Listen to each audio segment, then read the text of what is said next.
Pokoj Boží všem přeju. Jméně Pána Ježíše Krista, jediného živého Boha, krále a spasitele. Tímto videem bych vás chtěl všechny povzbudit.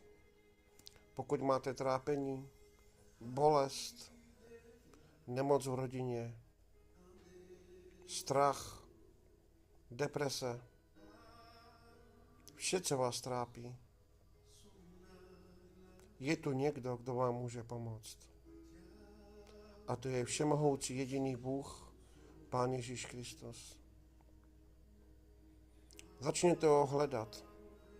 Nehledejte kostely ani sbory, neboť tam Bůh nepřebývá.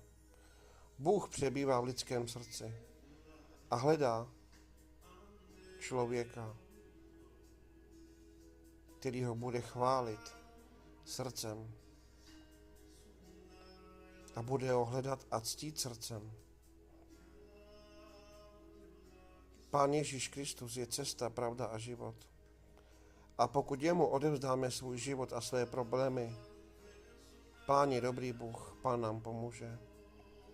Dokud je čas, volejme na živého Boha, Pána Ježíše Krista. Neboť tento svět končí a jde do záhuby. A každý člověk, který nevyznává živého Boha, Pána Ježíše Krista, ztratí tu záchranu, kterou mu Bůh nabízí. Ztratí ten věčný život, který mu Bůh nabízí. Proto dokud je čas a trvá doba milosti, hledejme živého Boha, Pána Ježíše Krista. Neboť jenom on může pomoci a vysvobodit od každého problému. On nám nabízí věčný život a nic za to nechce.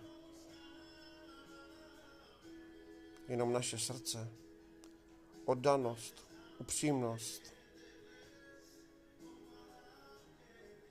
Mějme bázeň před Bohem a vzdávejme mu čest a chválu každý den. Je třeba si uvědomit, že milujeme své děti a své ženy. Ale Pán Ježíš Kristus jim každé ráno otvírá oči. Je třeba mu děkovat za všechno, co pro nás dělá a co pro nás udělal. Přeju vám pokoj Boží, radost a milost od Pána Ježíše Krista. Hledejme Boha, dokud je čas. Nech vám Pán všem žehná.